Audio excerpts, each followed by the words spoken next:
Atenção! Começa agora uma teleaula de Biologia do Ensino Médio. Você vai assistir a teleaula de número 23. Bons estudos!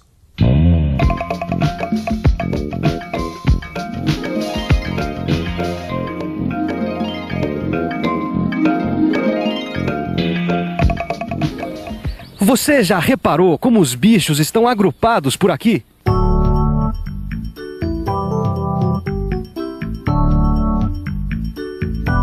Pois hoje nós vamos ver como agrupamos e classificamos não apenas os bichos, mas todos os seres vivos. Nesta teleaula, você vai ver como a biologia classifica os seres vivos segundo suas características. Vai aprender o que são as categorias sistemáticas e como esse sistema indica a proximidade ou a distância biológica entre diferentes seres.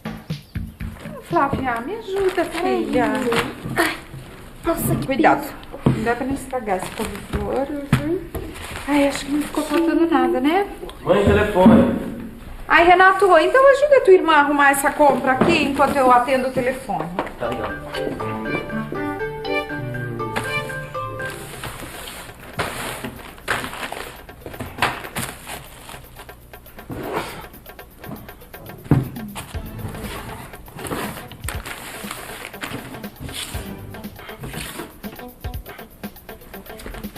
Pós na geladeira.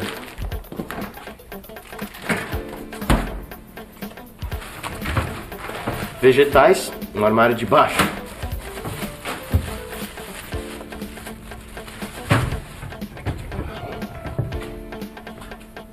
E os líquidos no armário de cima.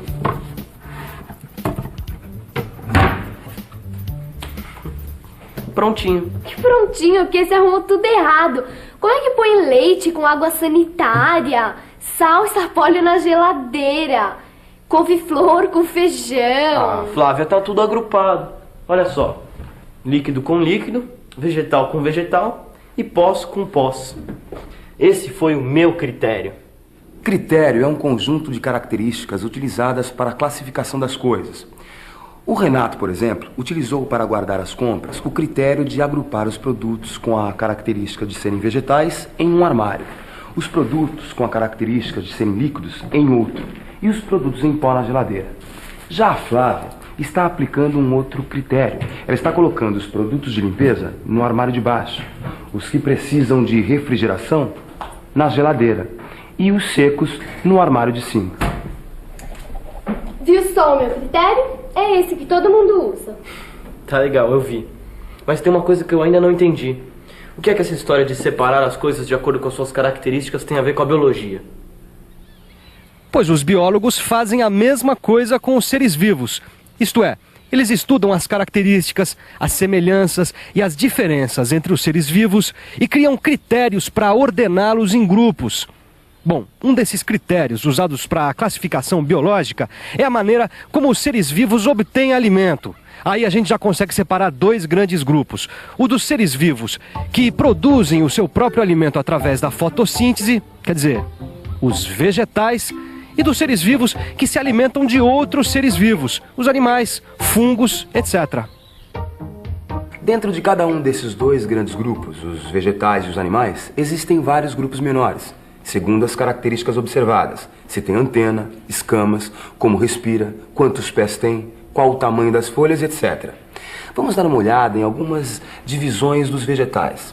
Por exemplo, dentro do grande grupo vegetal, existe o grupo menor, dos musgos, que tem folhas e caules, mas não tem raízes verdadeiras.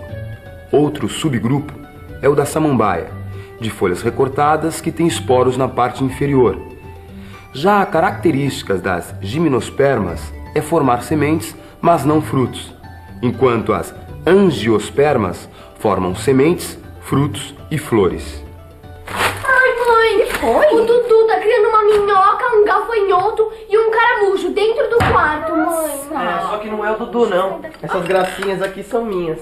É para um trabalho da escola, eu tenho que observá-las, por isso eu guardei lá no quarto. Observar o quê, Renato? Mãe, é o seguinte, eu tenho que descrever o que eles têm de parecidos, o que tem de diferentes um do outro. Ah, são 3 bichos nojentos. Isso é que eles têm de parecido. Bom, você sabe que até certo ponto você tá certa? Pra começar, eles são 3 bichos, certo? Ou seja, 3 animais. que depois nenhum deles tem esqueleto interno. Tá, e quais as diferenças, Renato?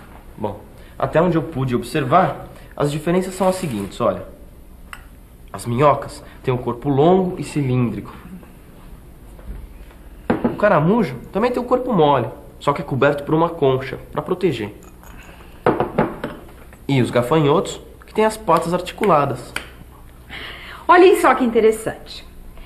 Da caixa maior, isto é, do grupo maior dos animais, você tirou um grupo menor, a caixa pequena, que são os animais que não possuem esqueleto interno. E dentro dos vidros, você tem grupos menores ainda. Essa sequência de grupos e subgrupos representa um certo tipo de hierarquia na classificação biológica. Os grupos menores vão definindo características cada vez mais específicas de cada ser vivo. E cada uma dessas divisões tem um nome. Olha, para entender isso melhor, vamos ver, por exemplo, o orangotango. Ele pertence a um grande grupo chamado de reino, o reino animal. A este reino pertence qualquer animal. O primeiro subgrupo chama filo, e o orangotango tem características que o fazem pertencer ao filo dos cordados, o que já exclui alguns animais.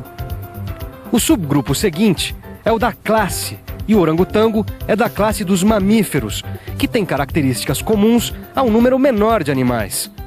O grupo seguinte é a ordem, e a do orangotango é a dos primatas. Depois a família, que é a Pongidae, o gênero, que é Pongo, e a espécie, que é Pongo pygmeus.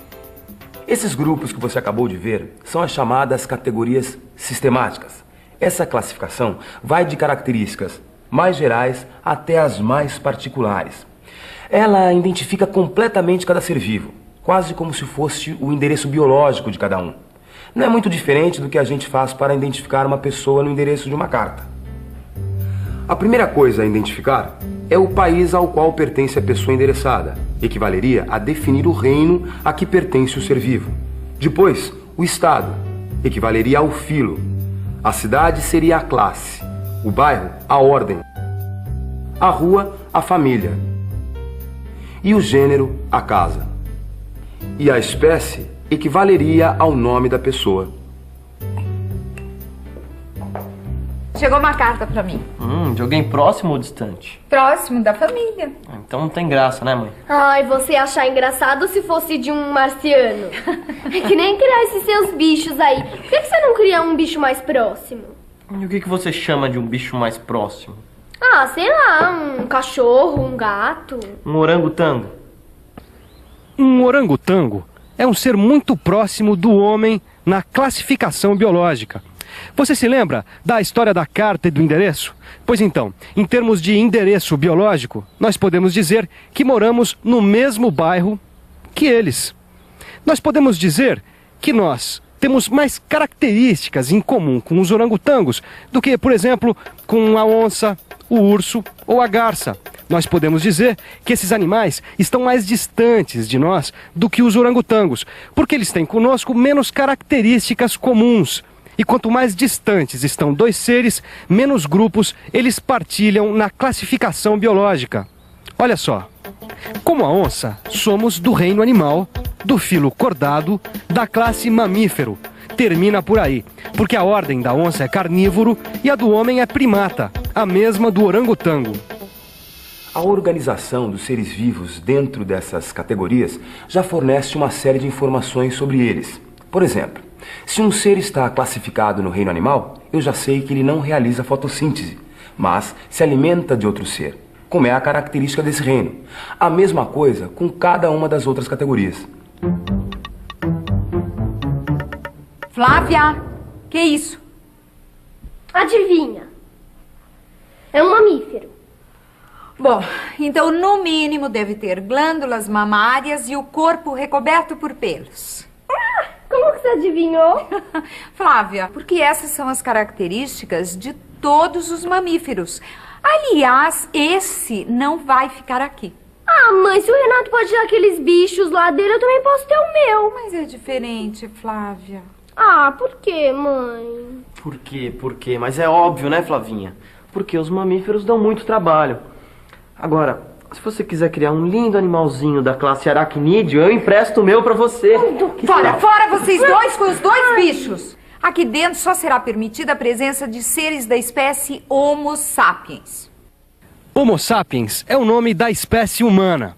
Você já reparou como todo ser vivo pertence a alguma espécie? Olha só.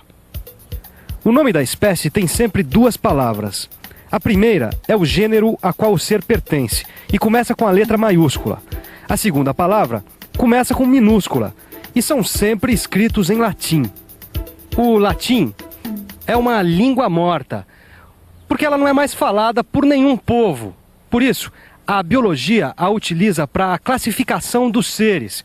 Como o latim não corre mais o risco de sofrer variações no dia a dia, fica garantido que os nomes serão escritos sempre da mesma forma.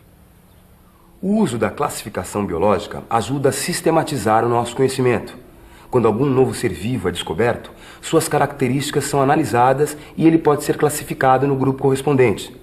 Ou, se suas características forem novas, os cientistas podem criar outros sistemas de classificação ou mudar os já existentes. Esse aqui não vai precisar de um novo sistema de classificação. Tá fazendo, Renato? Ora, tô fazendo o que todo cientista sério faz. Eu tô observando os animais para saber a sua classificação. Ah, do meu eu já descobri. É da espécie Canis familiaris. Agora, enquanto os dois cientistas vão fazer suas pesquisas lá fora, nós vamos fazer a revisão. E atenção, se liga aí que é a hora da revisão.